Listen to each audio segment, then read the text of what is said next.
AMH Craft and Forge, Everett, Washington.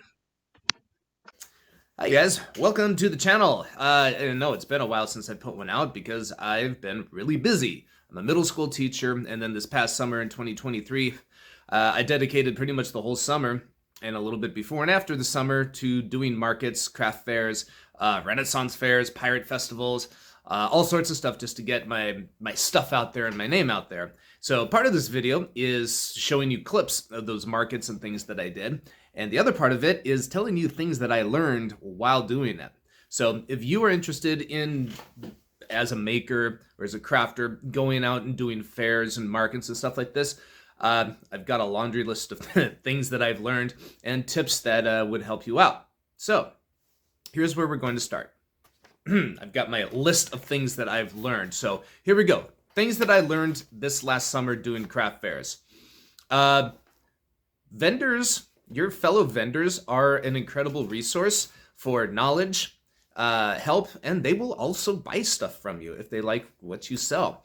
So I had a couple of vendors pretty much at every place that I went to who would just either before it opened to the public or during the middle, but usually before, they would just get set up and then go scope out everybody else's booth. So that's a great time to network and just kind of, get a feel for who the people are around you. That's super important too, because if you're like me and just one person doing a booth and you're at a craft show or a market for, 9 hours straight, nature's going to call. And it's really helpful to have somebody you trust, like your next door neighbor, just watch your booth for a minute so you can go do what you need to do. Or, excuse me, a couple of times, they were getting food and offered if they could get me something. So I was like, yeah, absolutely. That's totally cool. So vendors will also buy stuff from you, usually at the end of the market or craft, if there's something in particular that you like. That happened to me quite a few times this past summer. And actually, some of my most expensive purchases were from fellow vendors. So fellow vendors, really important just for the community, but also when you go to make those connections. As a matter of fact, this coming year, in 2024, I've already been talking to a few vendors who've notified me about events that I'd never heard of. So that's also really cool. And that's why you should network with other vendors. Sunflower seeds, love them. All right, so the next thing that I learned this summer is that creative burnout is real. I booked myself 15 days worth of events from May to September of this past year. That's quite a few. And I ended up having to cancel 3 of them just because I realized after a couple of weeks of really pretty good sales, I'm like, I don't have that much stock to put out for this upcoming event. So I started creating and making at a ridiculous pace. I was up at like 6 in the morning until about 10 o'clock at night or so, and just making stuff and trying to get stuff done. And it really burned out my creativity and it sucked. So the way I am trying to mitigate that and not do that so much this year, hopefully, is spend downtime right now. Like right now is January. I don't have my first show until possibly May.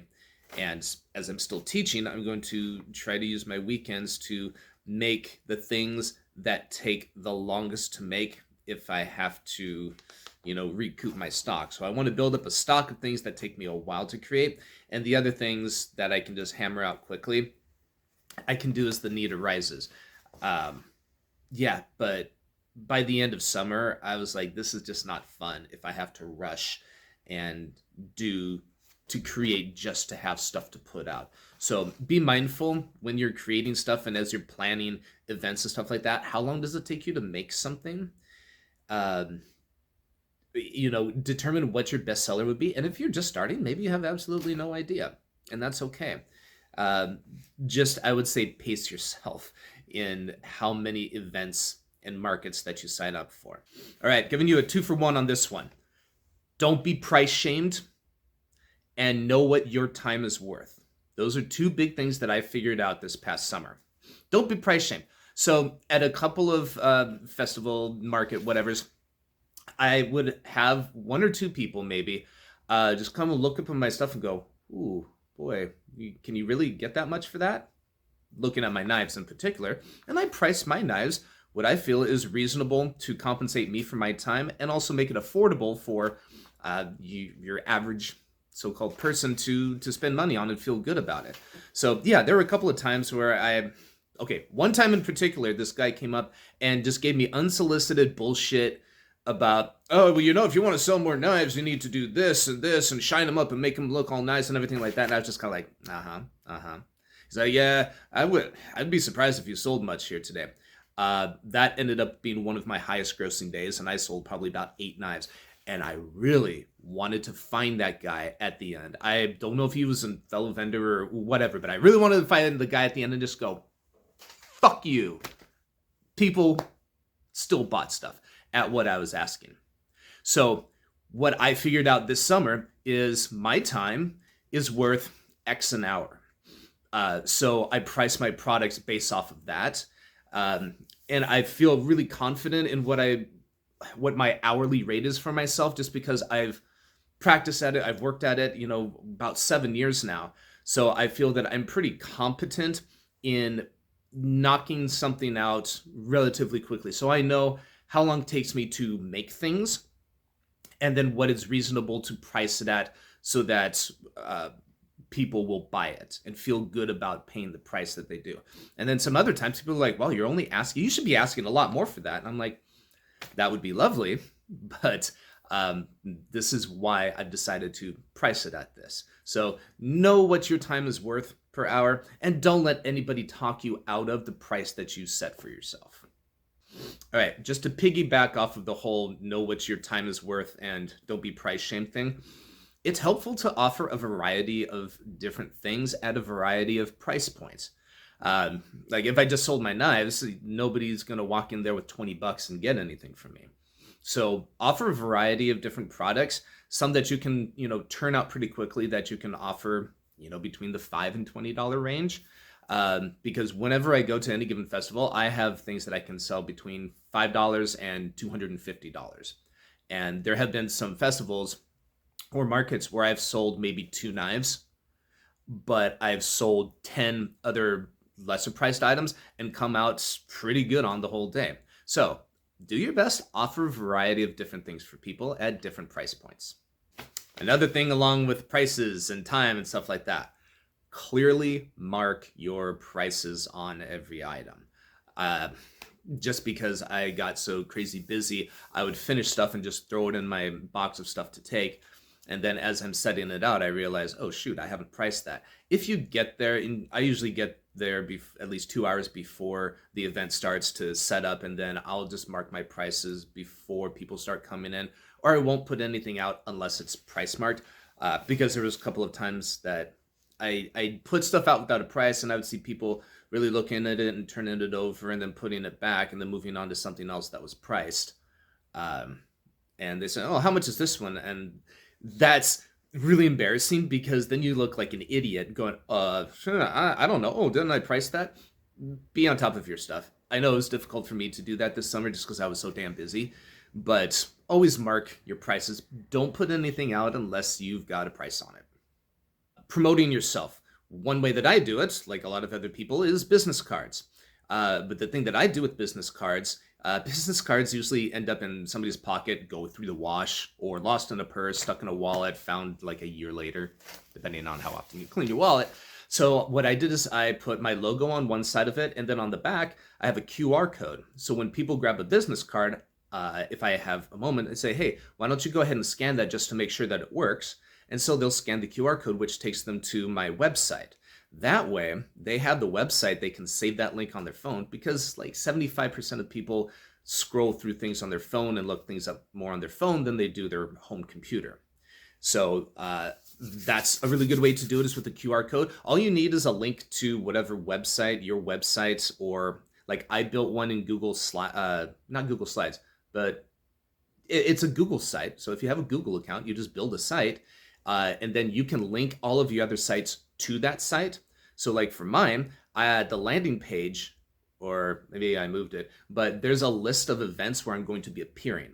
People really like that, because a lot of people have asked me like, oh, hey, where are you going to be next? Are you going to be at this place, at this place? And I say, well, take a look at my website because I will add places that I'm going to be at. And on that site, I will include a link to the event. If you need to buy tickets to the events, like the Renaissance Fair that I did this year, I'll include that link as well. And then when they sold out, I updated that on my website. So anybody who had my card, scanned my code, went to that would see, oh, shoot, this is sold out. Or, oh, I need tickets and you can't buy them at the gate, so I have to get them ahead of time. So that's one way that I did my business cards. Website, obviously. But something that was also cool to do in person is this YouTube channel. So what I did is I put a compilation of my YouTube videos on an SD card, and then I have an old Galaxy S10 tablet or something like that. It's like a 7-inch tablet. And so I had that playing at a lot of the markets that I went to. So when people, one of the most frequently asked questions is, do you do all the forging? Do you make everything? And I say, yep. There's a video right there showing that I do everything. So if you are in some way able to show that you are making the goods that are in front of you, whether that's doing some sort of creative art while you are there at the market, and a lot of markets are okay with that, and some encourage it actually. So I would also make things while I was at the market, but I would also show the video of me forging the knives because I can't really bring my forge to many of the markets or any of the markets. So having some sort of media promotional viewing thing or interaction at your booth is also really helpful too. And I'll tell you what, if you're at a market with children, children love videos. So sometimes kids will just walk up and they bring their parents, and then the parents start looking around. So that was a really cool thing that I learned this summer. Another thing that I was asked quite a bit about was custom orders. And I had to say no to a lot of them. I did accept a couple, but after completing them, I was like, I don't want to do custom orders. It's stressful to me because I'm depending on somebody else to kind of approve the aesthetic and everything. Even though they gave me full creative license to do it just because they like my work, I still stressed about if they would like it once it was done. And also, I'm a teacher. I don't have a whole lot of free time to spend on custom work. And another thing about custom work, because it's something usually very new and something that I have to spend time creating, and it's not something that I've done over and over again, it takes me more time. And therefore, it costs more money. So if they're expecting this custom order to be the same price as something that I have already made, then it can get a little sticky in negotiating prices. Maybe if I turn this into more of a full-time thing, I'll consider custom orders, but it's okay to say no to custom orders. If you say no to a custom order, the first question out of most people's mouths is, oh, well, do you know who would do something like this? So this goes back to networking with your fellow vendors, especially if they do similar things that you do. And that's another thing too, is that several markets that I did, well, festivals that I did, there were other blacksmiths and knife makers there. And so I spent time talking with them, chatting with them, figuring out, what their thing is, the thing they like to create or what they're best at, where they're located. And I regret not taking down their information because that would be useful. So even if you can't do the order, don't want to do the order, you can still send that person to another maker to help support that maker. All right, one of the most important things that I learned this summer is staging and displays, and how you set them up and create a flow for your crowd is a big deal. As you'll see in the videos a little bit later, my displays and my setup changed almost every market. I created different displays, tried shifting them around just so you get a flow of people. It's really helpful to have something on wheels, like a little rolling cart, so you can stack everything on there, because there are some markets or some festivals where you cannot unload your stuff right at the spot you're supposed to set up, which happened to me a couple of times. So I was really thankful to have a rolling cart I could just put stuff on and move out. And especially when you're tearing down at the end of the event, you might have to roll and take all of your stuff out to the parking lot or wherever you parked, just because everybody's doing it at the same time. Your area could get really crowded and congested. There were a couple of events where I was packed up and driving out while people were still trying to tear down their stuff. and the parking lot was just chaos. So that was definitely something I learned is get your shit packed up quickly and get out of there. Have something to help transport your stuff. So I have a couple of like, ooh, it's snowing. 4 4 foot tables and 1 6 foot table that I created, but they all have folding legs. So it's really quick, easy up, easy down. I've got tablecloths. You'll see them in the videos. All right, last thing I'm going to say before we roll the videos is if you are an artist or a maker, a craftsperson, and you are hesitant about trying to sell your things, especially in person, do it. Just try it. You've got really very little to lose. I would suggest starting out at like your local farmers markets or farmers markets in the area. The fee to get into those is pretty minimal. I haven't talked to a single vendor, excuse me, who didn't make their feedback in that day. Yeah, I've covered. There was only one market where I broke even this year, and it was kind of a high price market to get into, and not very many people attended. But 1 out of 12, totally worth it. If you, like I used to think, if you were like me and think, oh, I don't think anybody's gonna want the kind of stuff that I make because I don't think it's that pretty, or compared to somebody else's, it's not that good. Try it. There's a lid for every pot. You have your own unique vision, your own unique style. Even if it looks similar to somebody else's, there is something about yours that's unique because you made it. So just go out there and try, and you will likely be pleasantly surprised. All right, let's watch some of the videos from this past summer.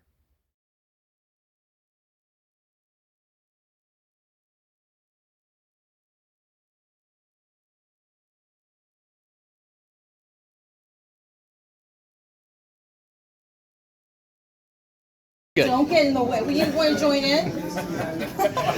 Oh, look, there's a head in the background. It's like a powerful backbone. All right, what is your name? I'm Cassidy Moss, and I'm a clinical herbalist, and I am going to use this hand-forged herb chopper to help me prep my herbs and medicine for my clients. Awesome, thank you very much. It's good to meet you.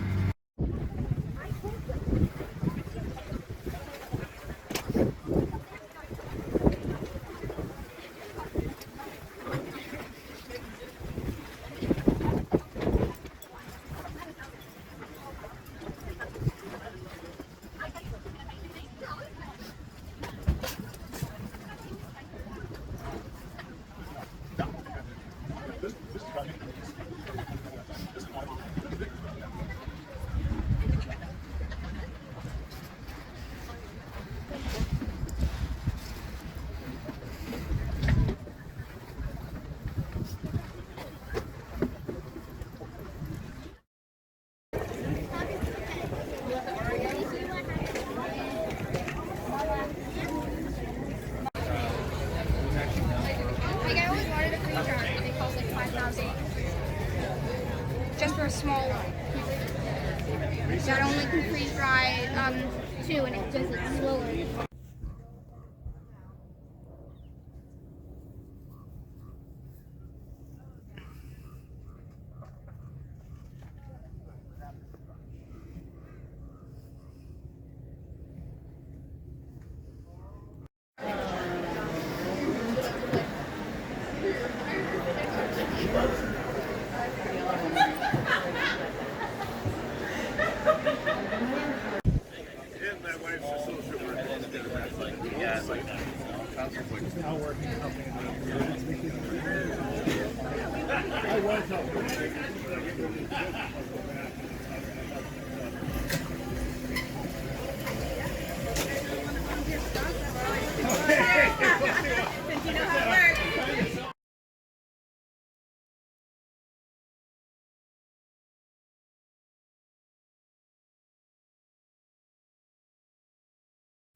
All right, I am waiting in line in the let's try that again. I am waiting in line at the Edmonds Ferry to get over to Kingston for Kingston's first ever pirate festival. There had been a couple of pirate festivals here in the Pacific Northwest for, I don't know, a couple of years or so, but for some reason the main one wasn't going on this year. So this one just popped up. I was made aware of just a few weeks ago, and I applied and I got in. So I'm excited, looking forward to it. Yeah.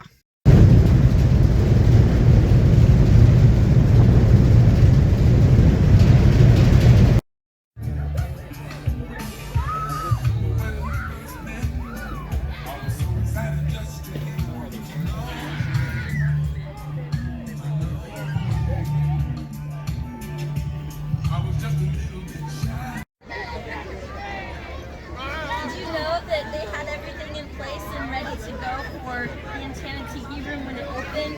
And Walt did a walkthrough and he's like, why aren't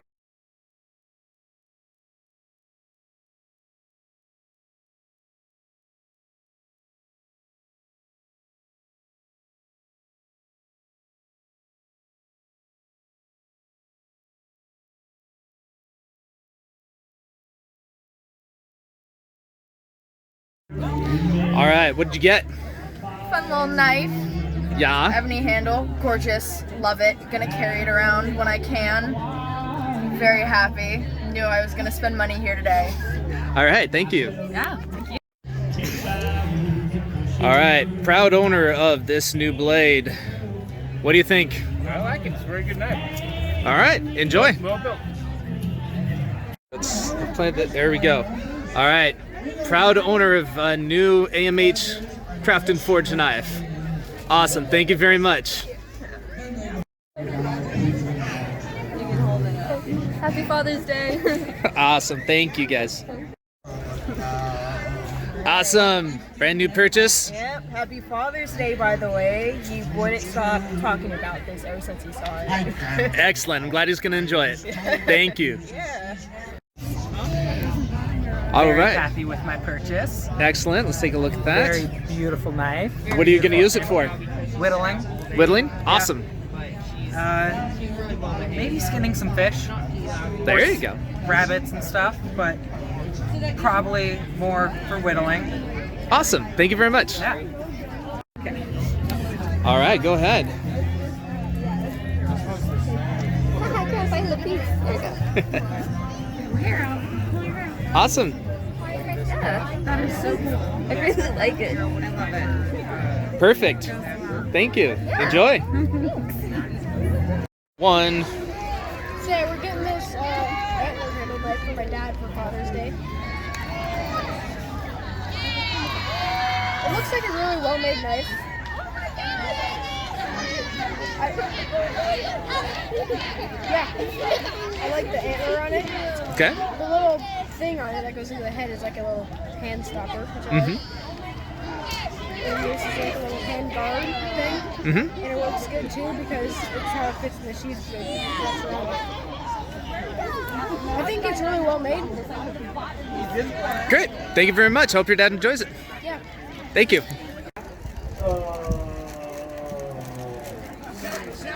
No, I'm trying to do some of the verse as well. The refrain is very easy. I don't need to think about the refrain. I got a When I great walk on the setup. stage, it's been true. We say we. We like to rock. We like the show. Everybody come on. Let's rip some more. Everybody now. Shot, shot, shot, shot, shot, shot, shot, shot, shot, shot, shot, shot, shot, shot, shot, shot. Everybody. Shot, shot, shot, shot, shot. He's a great entertainer. I've already got the drip, obviously. People tell me the pants make me look dummy thick with 3 C's. No cap, obviously. So, hi. I was presented with this last weekend, and the chef and me decided that I needed this. And what is that? What is it? What is it? I don't know. I classified it as a hog splitter, but you can use it for whatever you want. Yeah, the idea is I'm building a kitchen, and I have a butcher block about this big. And so the idea is I can do all sorts of culinary work with it. I don't even know. I got to get to know it first. Of course. And then let it tell me. But walnut handle that he put on last week, right? And then this big ass right here. That just, yeah. I haven't gotten rehearsed in it yet, but I don't know. I'm going to get to know it a little bit. I'm stoked. Thank you.